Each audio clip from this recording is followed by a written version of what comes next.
अस्सलाम वालेकुम स्टूडेंट्स, आज हम सॉल्व करेंगे first year zoology reasoning questions. ठीक है, तो पहला सवाल हमारे पास आ जाता है, how is DNA different from RNA. तो डीएनए और आरएनए के जो डिफरेंसेस थे ना, वो जो है हमारे पास मौजूद थे सेकेंड ईयर के वीडियो में। तो मैंने सोचा था आपको यहाँ रेफरेंस दे दूँ, बट वहाँ आपको मसला होगा ढूंढने में, तो फिर मैंने नीचे थोड़ा सा रिफाइन कर दिया है कि डीएनए जो होता है वो डबल स्ट्रैंडेड स्ट्रक्चर होता है, यानी कि उसके अंदर 2 स्ट्रैंड मौजूद होते हैं, while RNA is single stranded, मतलब उसके अंदर सिर्फ एक स्ट्रैंड मौजूद होता है। डीएनए के पास डीऑक्सीराइबोज शुगर मौजूद होती है, तब जबकि आरएनए के पास जो है राइबोज शुगर मौजूद होती है।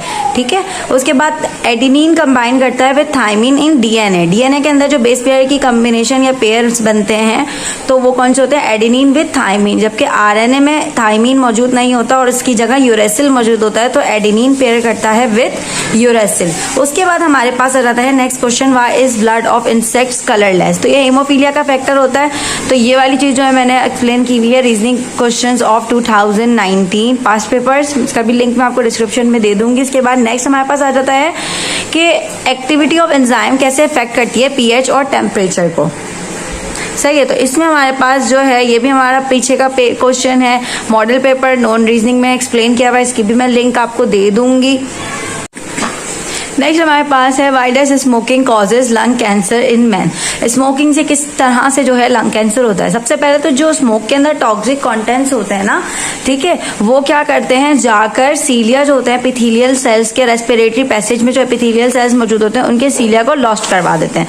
जब सीलिया लॉस्ट हो जाते हैं तो डस्ट और जर्म सेल्स जो होते हैं वो बाहर वापस नहीं भेजे जा सकते, बल्कि जाके लंग्स में सेटल हो जाते हैं। उसके बाद क्या होता है, ये सेल्स जो है अब नॉर्मल न्यूक्लियाई उनके अंदर बनना स्टार्ट हो जाते हैं और वो थिक हो जाती है, लेयर एपिथेलियल लाइनिंग जो है वो थिक हो जाती है और डिवाइड इस तरह से इतनी तेजी से रैपिडली डिवाइड हो रही होती है कि वो नॉर्मल सेल साइकिल को फॉलो नहीं कर रही होती है, बस बहुत तेजी से अनकंट्रोल्ड सेल डिवीजन हो रही होती है। फाइनली ये जो है ब्रेक करते हैं एपिथेलियल लाइनिंग को और दूसरे टिश्यूज में जाकर पेनिट्रेट करना स्टार्ट कर देते हैं, और मतलब एक तरह कहेंगे कि हम ये बाहर जाके दूसरे टिश्यूज को भी खराब करना स्टार्ट कर देते हैं और क्या करवाते हैं, कैंसर।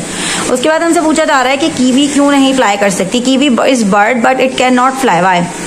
तो कीवी जो है नहीं फ्लाई कर सकती क्योंकि ये उस फैमिली से बिलोंग करती है जो बर्ड्स जो हैं उड़ते नहीं हैं।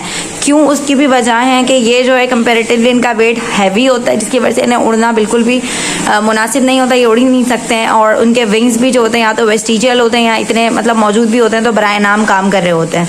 उसके साथ साथ इनका स्टर्नम फ्लैट होता है, कोई इस तरह की कील वगैरह मौजूद नहीं होती है जो उड़ने में उनको मदद देती है, जो फ्लाइट अडाप्टेशंस में मौजूद होती हैं। आगे से फ्लैट नहीं होता, जो फ्लाइंग बर्ड्स होते हैं उनका स्टर्नम इस तरह से होता है, उसमें कील टाइप बनी हुई होती है, और अकॉर्डिंगली उनके जो फ्लाइट मसल्स भी होते हैं वो इतने ज़्यादा बिल्कुल डेवलप नहीं होते, बल्कि यूँ कह सकते हैं कि पुअरली डेवलप होते हैं, यानी कि ना होने के बराबर डेवलपमेंट हुई होती है उनके मसल्स में। ये इस वजह से होता है क्योंकि जिस हैबिटेट में जिस एनवायरनमेंट में रहते हैं ना, वहाँ इनको किसी चीज़ से बच के उड़ने की ज़रूरत नहीं होती है, तो इनको उड़ने की ज़रूरत ही नहीं पड़ी, उस वजह से इन्होंने अपना अडॉप्ट ही नहीं किया अपने आप को फ्लाइंग के लिए। ठीक है, उसके बाद हमारे पास आ जाता है नेक्स्ट कि wise we say that amphibians and reptiles have incomplete double circulation. अब वो पूछेंगे हमसे क्यों कहा जाता है कि इनकम्प्लीट डबल सर्कुलेशन पाई जाती है एम्फीबियंस में और किस में, रेप्टाइल्स में। तो ये आपको पता होना चाहिए कि एम्फीबियंस और रेप्टाइल्स जो होता है ना, उनके पास लेफ्ट एट्रियम भी होता है और राइट एट्रियम भी होता है। लेफ्ट एट्रियम क्या करता है, ऑक्सीजनेटेड ब्लड रिसीव करता है, यानी कि जिसमें ऑक्सीजन ऐड हुई हुई होती है, और राइट एट्रियम पूरी बॉडी से जो ब्लड आ रहा होता है, यानी डीऑक्सीजनेटेड ब्लड होता है, जो जिसमें से ऑक्सीजन टिश्यूज को पहुंच चुकी होती है और उसमें सिर्फ ऑक्सीजन के बगैर वाला ब्लड होता है, वो आता है कहाँ पे, राइट एट्रियम में। लेकिन उनके पास लेफ्ट और राइट वेंट्रिकल नहीं होता, बट सिर्फ एक वेंट्रिकल मौजूद होता है, तो वो ऑक्सीजनेटेड भी और डीऑक्सीजनेटेड भी जाता है वेंट्रिकल में।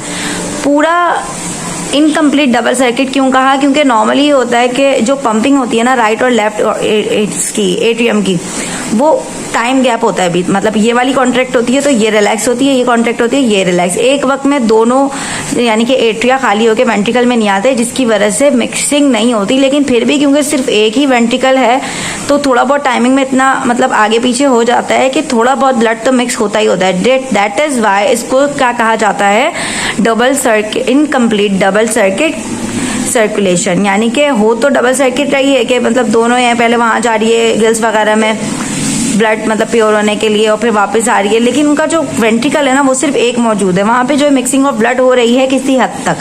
ठीक है, यहाँ पे जो है PCHS के जो है रीजनिंग क्वेश्चंस कंप्लीट हो जाते हैं। अगर आपको इसमें कोई भी कंफ्यूजन हो तो आप पूछ सकते हैं। Thank you.